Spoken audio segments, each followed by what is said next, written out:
Let's all go to the lobby. Let's all go to the lobby.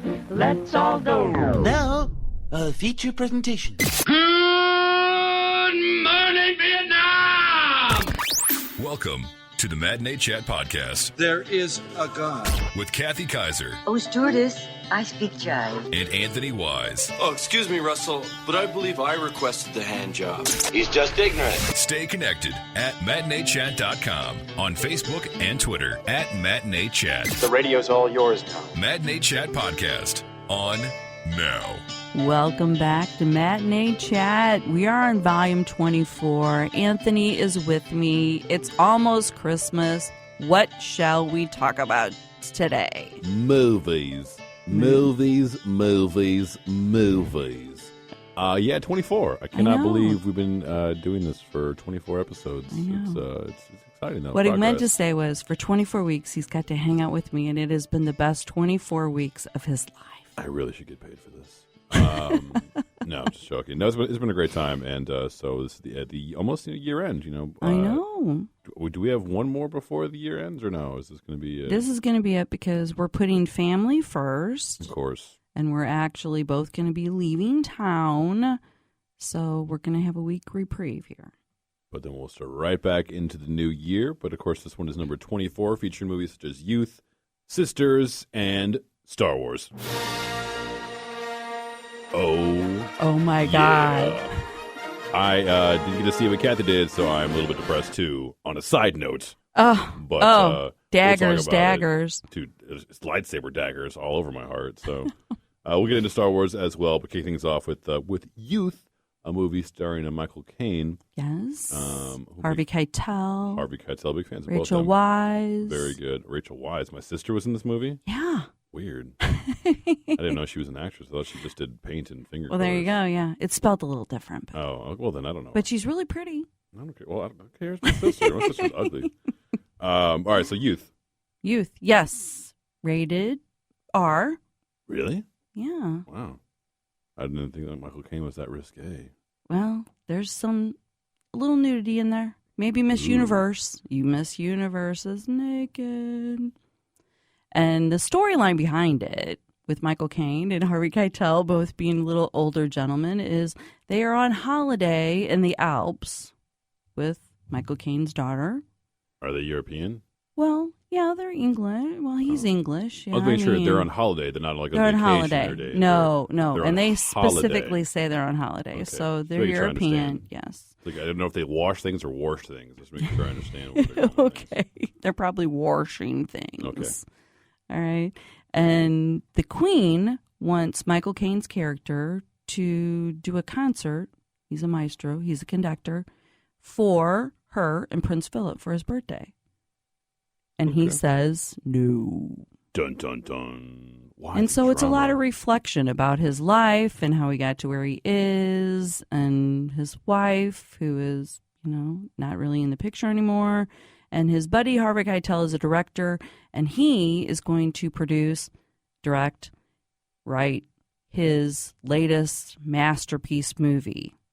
Okay. Okay, so they keep reflecting back on their lives and how they got to where they are, and yeah, so. How was their relationship?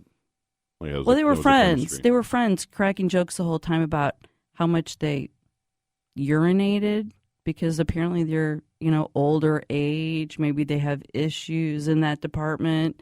And so the joke is, how much did you pee today? 4 drops.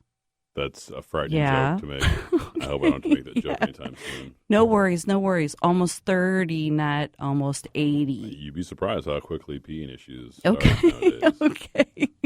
Well, this is more TMI than everybody really need to know. So that's the premise behind the film Youth, is they're reflecting back on their lives and their youthful existence and how they got to where they are. Now, you got a chance to go see this. I did not, unfortunately. Should I go? And I love Michael Caine. I love Harvey Keitel. And I think a good idea for them to see them together. But should I leave my house to go see it versus, it's on Netflix? Sure, I'll watch it. Why not? You're going to wait and catch it on Yeah, I DVD. figured that. It seemed like it'd be a slow movie, and it wouldn't really pop. There was parts that were really slow, and I love all of these actors and actresses. We're talking Academy Award-winning people in almost every frame of this film. Paul Dano was in it, too. Let's not forget Paul Dano. Paul Dano. And, yeah, but it was so depressing. I'm thinking, not that you don't want to reflect on your life and not that you don't want to see this movie because it was not a bad film, but it's so depressing and so that I'm thinking you might enjoy it more in the comfort of your own home than, dropping some cash at the theater. So if you go to MatineeChat.com or MatineeChat on Twitter, get the full review, but I'm saying definitely wait and catch it on DVD. I can't bring up Paul Dano without thinking about his milkshake being drinking by Daniel Day-Lewis. Okay. From There Will Be Blood. Yes. Yeah. Yes. My milkshake. Okay, well, cool. So, yeah, that's what I figured. It seemed like kind of a slow movie when I saw the trailer, and I just did not seem like, which was not my decision not to go see it. I actually had to work, or else I would have seen it. And been a contributor to this segment of the podcast.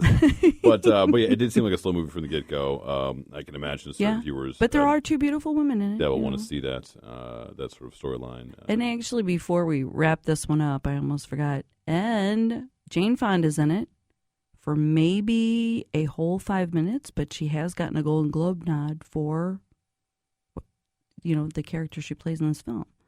I don't think it's worthy. Nomination for a 5 minutes. Yes. That's a powerful 5 minutes.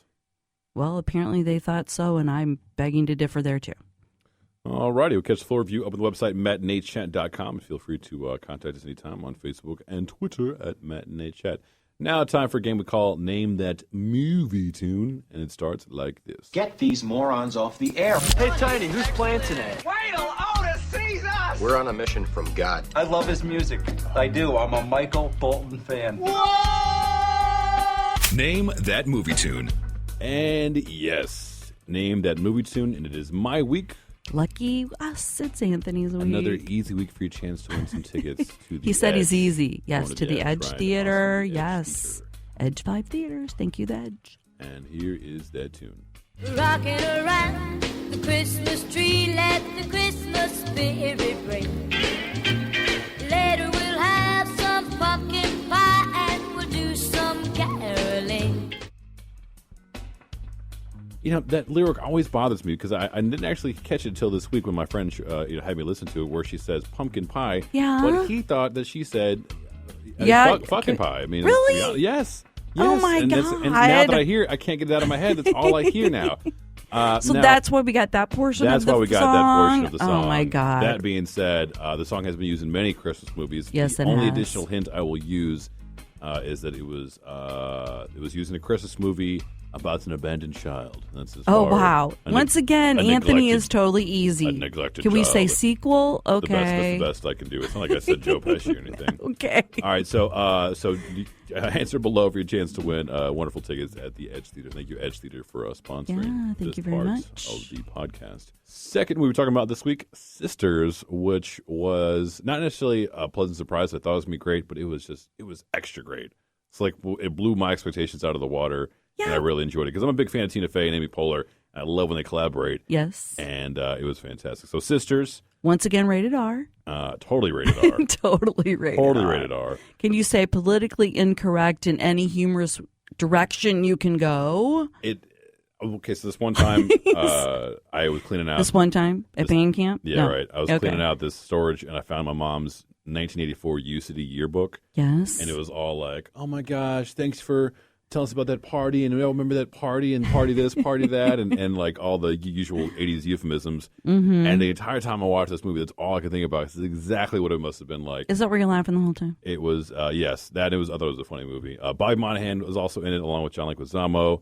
John Cena does a nice little, I wouldn't even call it a cameo. He was in there. No, he was in there. Maya Rudolph is in there. Yeah, John Cena's been in everything. Rachel Dratch, another Saturday Night Live fan fave of mine. But yes. but it's a fun movie. And so the synopsis, of course, the two sisters. And you forgot Maya Rudolph. I said Maya Rudolph. Oh, I didn't hear you. Yeah, Sorry, I didn't mean to correct you. Brenda.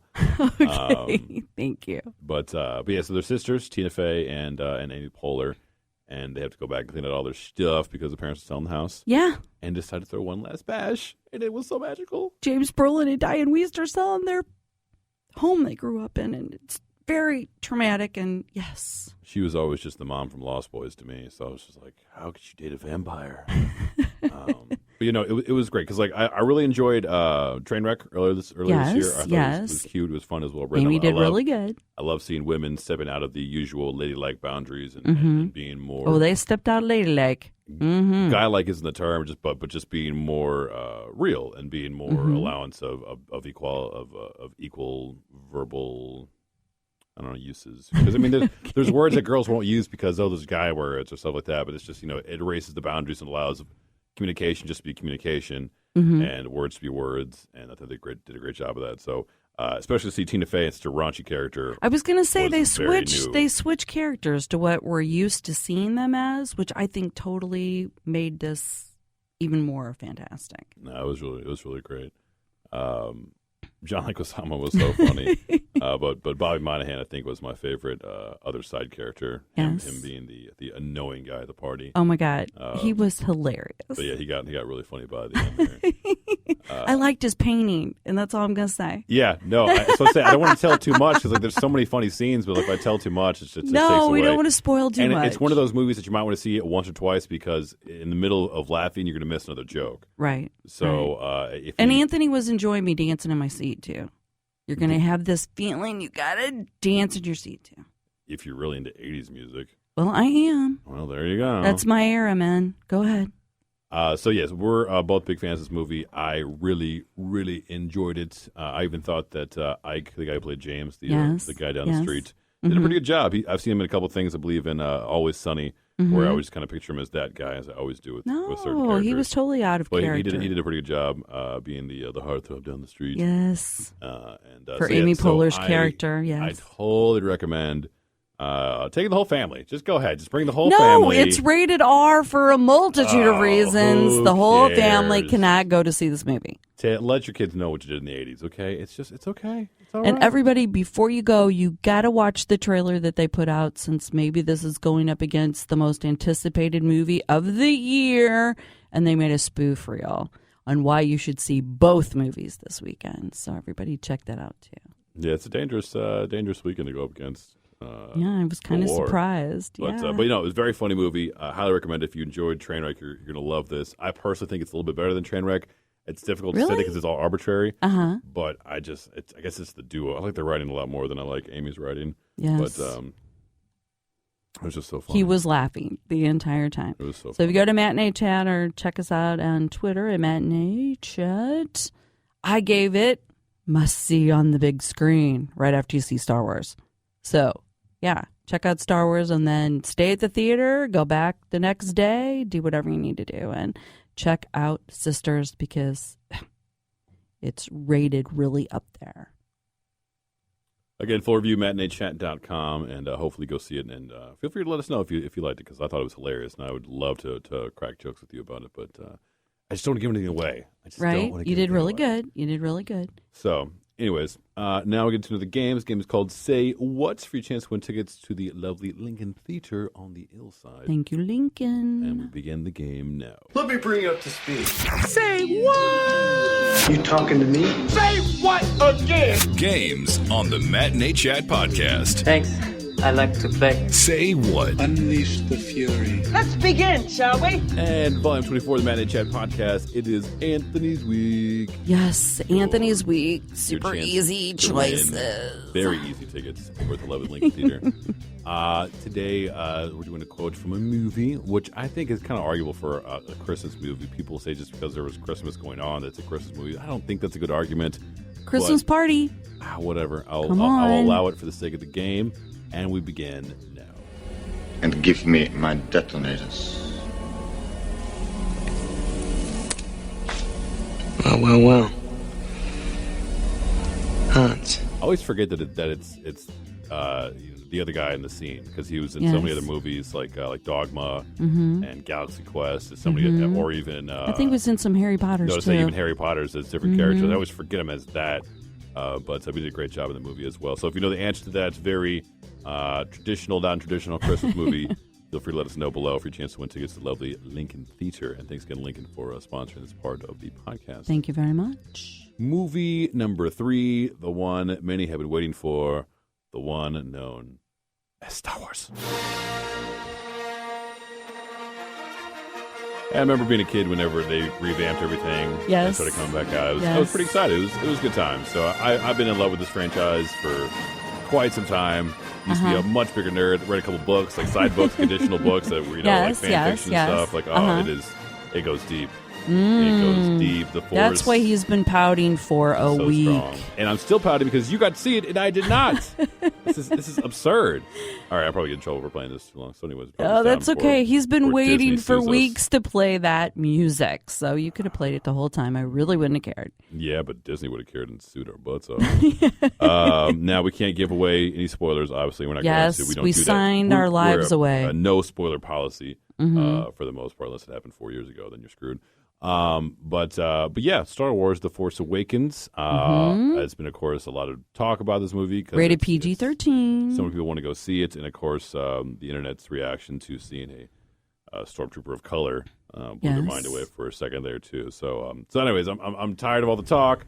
I'm tired of all the jibber jabber. I don't even want to talk about it right now. I just want to go see it. But you have already seen it, so I guess I'll just sit in anticipation and let you talk for a while. Oh my gosh. Okay. Gosh, can you hear it in his voice? And now anxiety here. Lady Sith Kathy here to break down Star Wars. Why can't I be Princess Kathy? You're Sith Lord Kathy right now. Nice. Very nice. Well, some of us people who've been critics longer than others got to see the movie this week. So let me just clarify. That's why I saw it, and poor Anthony did not. But I think he's going to go see it with his mom. So we're all really excited for Mom to be able to enjoy it with her son since, She's not going to care. She's just happy to spend time with me. I'm going to be the one sitting there at the edge of the seat like, lightsabers.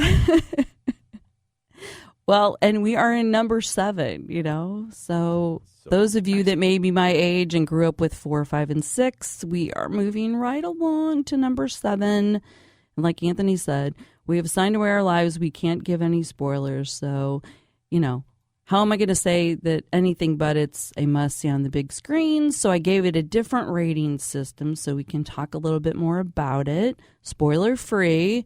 And I rated this movie the 3 Fs. Anthony, any idea what that 3 Fs is for? No, but I think everybody already bought their tickets, so it's not going to... What? The 3 Fs? What? I'm so confused now.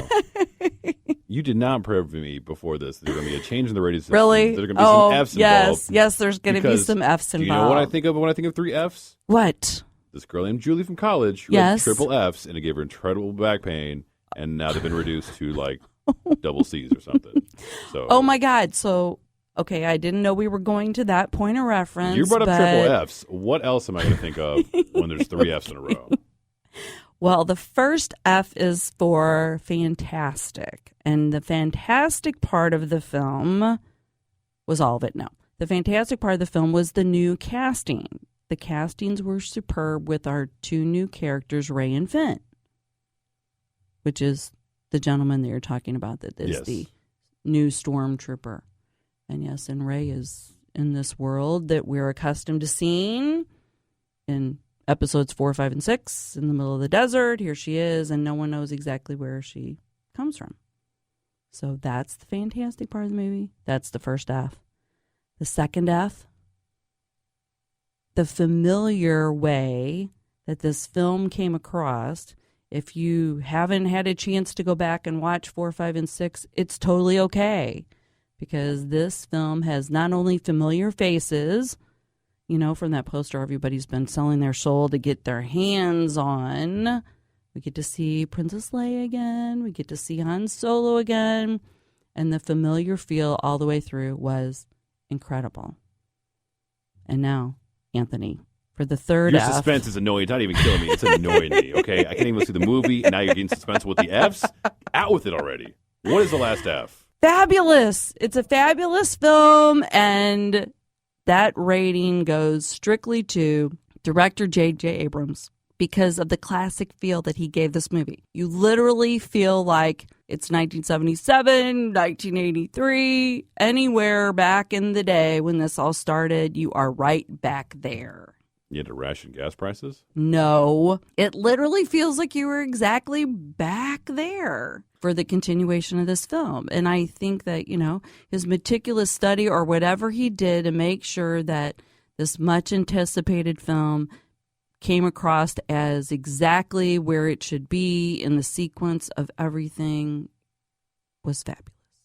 Fabulous. Fabulous. Well, I'm going to see it anyway, regardless of the 3 Fs, everything of boobs. Okay. But, okay. I cannot wait to see this movie, and I'm excited. I'm glad you said that, though, because I'm always happy to see when movies try to, welcome the new that aren't really prepared for it. Because, now that Disney owns this thing, they're going to, I'm sure they're going to, try We're going to keep revive going, the you franchise, think? keep going for as long as they can. They didn't pay that much money to George Lucas to just have one film, so. No. And way to go, George. He actually donated all that money he received for it. Way to go. And he still has his name on the beginning of all of it, so I'm guessing he is still in production and his creation and all that stuff. So he's still creatively somewhere involved there. So. Well, it's his characters and stuff. So yeah. I'm sure you're going to go see it. I'm pretty confident you're going to go see it if you're a part of the minority that I see occasionally now online that are like, I'm not going to see Star Wars. I don't care. There's stuff going on in the world. Well, whatever, and you're missing out. Because the really joke tonight story. was, what's happening on the internet? Because everybody's seeing Star Wars. Right. Well, nothing. except poor Anthony because he's here with me. I'm sorry. I'm going to see it next week in San Francisco, though, so it's cool. All right. Sounds good. So go see that movie if you want to. I'm sure you're going to already. I can't wait to go see it. And feel free to contact us so we can geek out and do nerdy stuff afterwards, and we'll make fun of Kathy's lack of knowledge of Star Wars. Oh, my gosh. I was waiting for when we were going to do that. Anytime. Well, no one sent any questions, and I don't have any questions off the top of my head except for what does TK421 stand for? Oh, wow. Okay. I know. It's obscure. It's very obscure. Super obscure. Wow. All right, fine. I know I had a nerd friend tell me one time when I was in middle school, and I never forgot it. Mm-hmm. I was like, I'm never going to be wrong about that again in my life. So tell everyone what that is. Oh, it's the the name or the serial number to one of the stormtroopers when they're caught in the first Death Star and the New Hope. Okay. It's like TK421. Why aren't you post? Why aren't you at your post? Okay. Some crap like that. Well, I feel really bad I didn't remember that. Okay. Yeah, I see it's obscure. Uh-huh. But a true believer knows. A true believer knows. Okay. All right. So go see the movie, enjoy yourself, and I'm sure it's a must-see with its 3 Fs, which are not about boobs, according to my brain. So we're going to take a week hiatus next week because I'll be in San Francisco. Kathy's got family stuff and something about Mexico. In Mexico. Yeah, I'll be in Mexico. But we'll be back. Have a margarita for you. For the new year and with some movies that we're kind of excited to talk about. Yeah. Yes. Some very good movies that are hitting at Christmas time. Actually, Wednesday, this coming week, The Big Short. Which was a great movie. Yes. So we can't wait to tell you more about that when we get back. Carol with Cate Blanchett is also popping Christmas Day. Joy. Which was also a pretty good with movie. Jennifer Lawrence. Yeah, that's popping Christmas Day too. Concussion with Will Smith. Mm-hmm. Yes. Point Break. You've been waiting and dying for that one. Cannot believe there's another one. Without Kurt Russell. Okay.